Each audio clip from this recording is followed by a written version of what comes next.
Morning বন্ধুরা, তোমরা সবাই কেমন আছো? আশা করি সুস্থ আছো, ভালো আছো। ও শুভ সকাল। সকালে ঘুম থেকে অনেক সকালে উঠে গেছে আজকে, কিন্তু কোনো কাজ সারিনি, বসেছিলাম। তোমাদের দাদাভাই দোকানে চলে গেছে। দেখো এখন সব কাজ সারবো, ঘরটা ঝাড় দেবো। আমি এমনি বাইরে ঝাড়টা দিয়ে এসেছি সব জায়গায়, এখন আস্তে আস্তে ঝাড় দেবো। আর আমার ছেলে ঘুমিয়ে আছে বলে বিছানা উঠাতে পারছে না, ঘরটা ভালো করে ঝাড় দিতেও পারছে না। এই যে তোমার দাদাভাই কফি খেয়ে চলে গেছে, রাতের বাসন মাজা আছে, বিস্কুট খেয়েছে।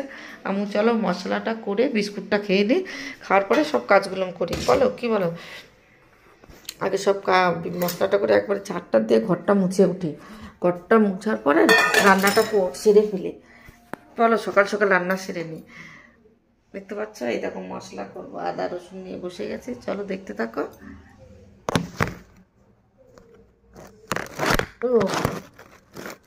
ও দিয়ে ও বাবা, দাদাভাই নিয়ে চলে এসেছে চিকেন, আর আমি তার সঙ্গে তাড়াতাড়ি করে মশলাও করে নিয়েছি। দেখো মশলাটা রেডি করে নিয়েছি, দেখো মশলাটাও রেডি করে দিচ্ছি। তাড়াতাড়ি চিকেনটা রান্না করে ফেলে তারপরে ঘরের কাজ তো করবো। চলো আমি বাসনগুলো জায়গায় রেখে দিই।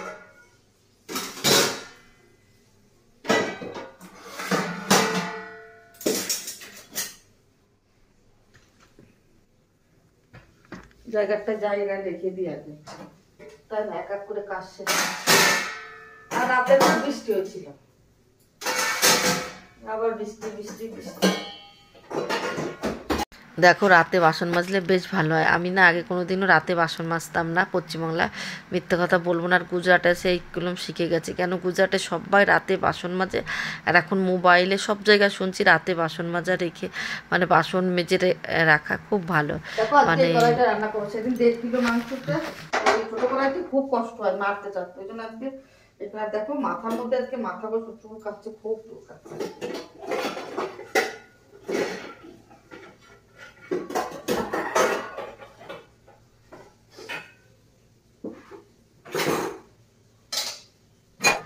দেখো এখন তো ব্যাজিং আছে, সবার ব্যাজিংয়ে বাসন মাজতে আমার একটা অসুবিধা হয় না।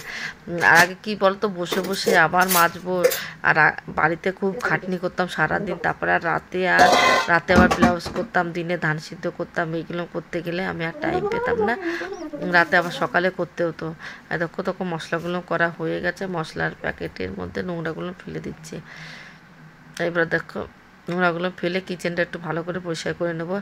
আর তোমাদের দাদাভাই আজকে খুব সকাল সকাল উঠে গেছে, আম্মু খুব সকাল সকাল উঠে গেছে, 8টার আগেই উঠে গেছে। আমরা 10টা-11টায় উঠি, আর তোমার দাদাভাই সকাল সকাল দোকানে গেছে, আর 11টার আগে 10টার মধ্যে আমার চিকেন দিয়ে চলে গেছে। 10টা না 9টা বাজে, এখন সঠিক জানি না। আর সব কিছু আমি ঘরটা তো ঝাড় দিয়ে এসেছি। ঘর ঝাড় দিতে আমার প্রায় আধা ঘন্টা 1 ঘন্টা লাগে। সবটা গুছিয়ে একটা বিছানা গুছিয়ে রেখে এসেছি, আর একটা বিছানা এখনও বাকি আছে। আমার ছেলে ঘুমোচ্ছে, আর ওকে ডাকছি না, পরে ডাকবো খুনি। আর দেখো আমার কাছে না সেই কী বলবো, জিরে পাউডার, ধনে পাউডার, তারপরে 5 ফোড়ন 1 কিলো সব পোকা ধরে গেছে। জানি না কেন আমার এত তো পোকা টোকা ধরে না, এই বছর কেন পোকা ধরে গেল বুঝতেই পারলাম না। রোদ্দুর দিয়েছে, আর সব পাউডার 1 কিলো কত টাকা আমার লোকসান গেছে, সব আমার ফেলে দিতে হয়েছে। তোমার দাদাভাই বলে ফেলে দাও, এটা আর কাজ হবে না।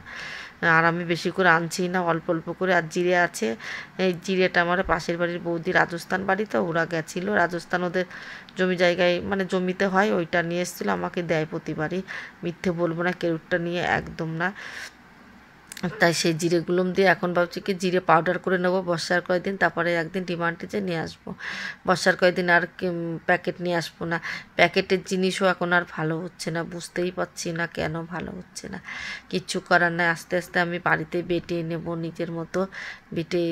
নিজে যদি বেটে রাখি না, অসুবিধা হয় না, ভালো থাকে। আর ওই কিনে আনাটা কোথায়, তারা কতদিনের বর্ষাকালের জিনিস তো, পোকাটা বেশি হয়। দেখো চিকেনটা আমি তো সুন্দর করে ধুচ্ছি, আর ব্যাজিংয়ে কিন্তু একবারে জলটা যায় না। একবারে আমার যখন সব কিছু হয়ে যাবে আস্তে আস্তে চলে যাবে। মাঝে তো একদম ব্যাজিংয়ে জল যাচ্ছিল না, কী টেনশানে। এমনি আমার মাজার সমস্যা, বসতে পারি না, পা ফুলে ব্যথা করে কোমরে। আর এখন যদি ব্যাজিংটার জল না যায় কী অবস্থা, মাঝে যাচ্ছিল না, অ্যাসিড দিয়ে তারপরে ঠিক করেছি। এবারে দেখো সব কিছু তো রেডি করে নিয়েছি, এবারে দেখো রান্না করতে চলে আসলাম। তোমার দাদাভাই সকাল সকাল দিয়েছে, অবশ্যই আমার সকাল সকাল রান্নাটা উচিত। তাই তোমার দাদাভাই এসে বলবে না আজকে সকাল সকাল দিয়েছি কেন দেরি হলো। ওই জন্য আমি সব কাজ ফেলে রেখে আগে ঘরটার মুছতে যাচ্ছিলাম, যে না আগে রান্না চাপিয়ে দিয়ে আস্তে আস্তে ঘরটা মুছি। চিকেন রান্না করতে আর দেখো একটু গরম মশলা দিচ্ছি, দারচিনি, দারচিনি না কী বলে, এলাচি ফেলাচি কী বলে আমার মনেও থাকে না। আর দেখো এগুলো ফোড়নে দিলাম, আর একটু শুকনো লঙ্কা, তেজপাতা আর একটু জিরে ফোড়ন দিয়ে দিচ্ছি। এবার কিন্তু পেঁয়াজটা কুচিয়ে রেখেছিলাম, সেই পেঁয়াজটাও দিয়ে দিচ্ছি। পেঁয়াজটা ভালো করে লাল লাল করে ভাজবো, তারপরে সব মশলা দিয়ে দেখো পেঁয়াজটা লাল লাল করে ভাজার পরে মশলা করে রেখেছিলাম।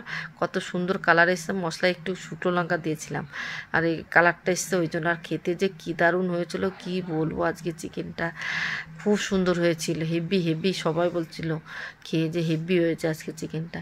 ভালো করে রান্না করে, আর ছোটো কড়াইতে দিলে কী হয় বলো তো, ঘুরতে নাড়তে চাড়তে খুব অসুবিধা হয়, ওই জন্য আর নাড়তে চাড়তে অসুবিধা হয় বলে আমি বড় কড়াইটা দিচ্ছি। আর এই বড় কড়াইটা কিন্তু ধরে যায়, আর খুব ভালো করে মাজতে হচ্ছে। আমার যদি পশ্চিমবাংলা থাকতাম গ্রামে, একটা গর্ত খুঁজে গর্তর মধ্যে কড়াইটা দিয়ে পা দিয়ে মেজে একদিন চকচক, তেমনি চকচক করে আমার বাসন বেশিরভাগই। তোমরা দেখো আমি একটু নোংরা কাজ পছন্দ করি না। বয়সকালে কী করবো জানি না, এখন যতদিন গায়ে মানে জোর আছে একটু পরিষ্কার করে কাজ করার চেষ্টা করি। কড়াই টড়াই আমার নোংরা হলে আমার যেন সেই কড়াইতে খেতেই কিনকিন করে। বলতে ভিডিওই বলবো খারাপ লাগে, দু একজনের বাড়িতে আমার খেতে যেন গিনগিন, খুব ভালোবাসে কিন্তু তবু ভারী করে আমার ভালো লাগে না তাদের, চিপকা চিপকা। দেখো ভালো করে মশলাটা কষিয়ে নিয়েছি, এবার তেল ছেড়ে দিয়েছে, এবার চিকেনটা দিয়ে দিচ্ছে। এখানে কিন্তু 1.5 কিলো চিকেন আছে। তোমার দাদাভাই 1.5 কিলো, আর এখন আমাদের এখানে চিকেনের কি দামই কমছে না, 220 টাকা করে নিচ্ছে। পশ্চিমবাংলা কত দাম, তোমরা যদি যারা ভিডিও দেখো কমেন্ট করে তো কত দাম চিকেনের এখন পশ্চিমবাংলায়। এইখানে তো দাম প্রচুর নিচ্ছে, একটু সস্তায় হচ্ছে না। আর দুপুরবেলা আমি ভিডিও এডিট করি তো, আর আমার যত ঘুম পাই, আর বিছানায় ঘুমোতে গেলে ঘুম আসে না। দুদিন তো আমার প্রচুর ঘুম পাচ্ছিল, আজকে আর ঘুম পাচ্ছে না। এখন আর ঘর, দেখো চিকেনটা রান্না করতে করতে এখন ঘরটা ছাদ দিয়েছিলাম, এইগুলো মুঠিয়ে রেখে দিই, পোছা লাগাবো।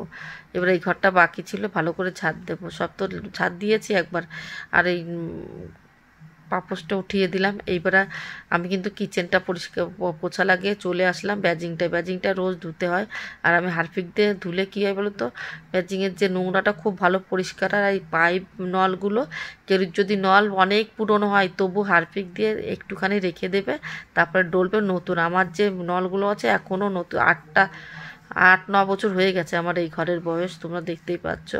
কিন্তু ব্যাজিংগুলো খুব ভালো, সবাই আসে বলে কি, তোমার দাদাভাই চমকে যায় যেদিন আমি পরিষ্কার করি, তুমি নতুন করে দিয়েছো তো, পুরো কি সুন্দর পরিষ্কার করেছো।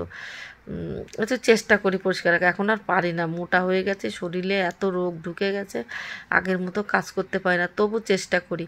তোমার দাদাভাই কালকেও আমাকে বলছে কাজের লোক নেই, ভাবছি না এইটুক কাজের জন্য আবার কাজের লোক, আরও রোগ হবে, আরও শরীর খারাপ হয়ে যাবে।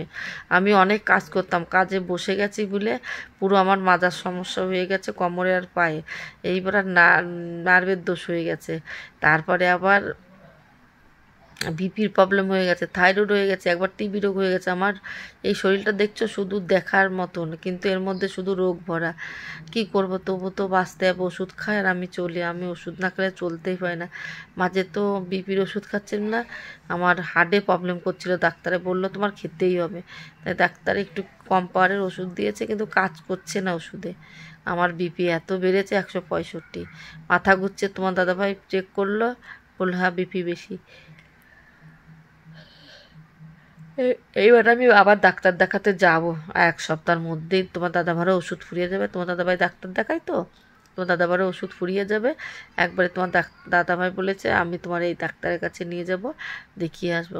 দেখি কী বলে ডাক্তার পাল্টাতে আমার একদম ভালো লাগে না। আমি বলছি চলো আমি যে ডাক্তার দেখাই সেই ডাক্তারের কাছে যাই, বলে না একটু দূর পড়ে তো, এই আর এইটা একটু কাছে কাছে বলে বলছে এইটার কাছে।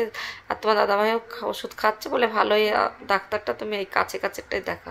কি বলতো, একটা ডাক্তার একটা রুগীরে দেখতে দেখতে না তার অভিজ্ঞতা এসে যায় যে কি দেখি, আবার বারবার ডাক্তার পাল্টালে তা কেমন যেন হয়। তার জন্য তোমার দাদাভাই 1 সপ্তাহের মধ্যেই ডাক্তার দেখাতে যাবো গো। দেখো তো, আমার বলেছিলাম না আমার ছেলে ঘুম থেকে উঠিনি, আমরা উঠে গেছি। আমার ছেলে এইমাত্র উঠলো, প্রায় 12:30, এখন 12টা বেজে গেছে, এখন উঠলো আমার ছেলে। এখন বিছানাটা উঠিয়ে দিই। আর তোমার দাদাভাইও চলে এসছে আজকে দোকানের থেকে একটু সকাল সকাল। আর দেখো তোমার দাদাভাই বসে আছে, আমার রান্নাবান্না সব কাজ কমপ্লিট হয়ে গেছে, স্নানও করা হয়ে গেছে। আর এখন তোমার বিছানাটা উঠিয়ে দিচ্ছি ভালো করে। এসে বলছে বাবুকে উঠাবা না, আমি যে তুমি উঠাও তোমার ছেলেকে, আমি উঠাতে পারছি না। তা বাবুকে ডেকে ডেকে উঠালো, বাবু ওঠো, এখন খেতে হবে। আমার রান্না কিন্তু কমপ্লিট করে এসে গেছি। এবার দেখো তোমার দাদার সঙ্গে একটু গল্প করছি, আর গরমে ঘেমে গেছি। তোমার দাদা বলছে আজকে হলো রবিবার, রবিবারে তো বুঝতে পারছো চিকেন হবে। কি কি করেছে কিচ্ছু করেনি, শুধু সাদা চিকেন। এই দেখো এদিকে আসো কাছে, ভালো করে দেখো। এই দেখো চিকেনটা আজকে যা হয়েছে, খেতে কেমন হবে জানি, খেতেও মনে হচ্ছে খুব সুন্দর হয়েছে। দেখো কালারটা এসেছে কি দারুণ। আর এই দেখো তার সঙ্গে সাদা ভাত আর একটু রাতের ভাত আছে। এই দেখো রাতের একটু ভাত আছে। আজকে চিকেন, আমাদের চিকেন হলে আর কিচ্ছু লাগে না। 1.5 কিলো চিকেন রান্না করেছি। আর সাদা ভাতটা দেখো আমি কিন্তু কুকারে রান্না করেছি। সবাই বলে ঝরে হয়ে যায়, ফ্যান হয়ে যায়, ফ্যান হয়নি। দেখো কি সুন্দর, একটার সঙ্গে একটা লাগবে না, খুব সুন্দর ভাত হয়ে গেছে। চলো আজকে দুপুরের মেনু, কে কে খাবে চলে এসো।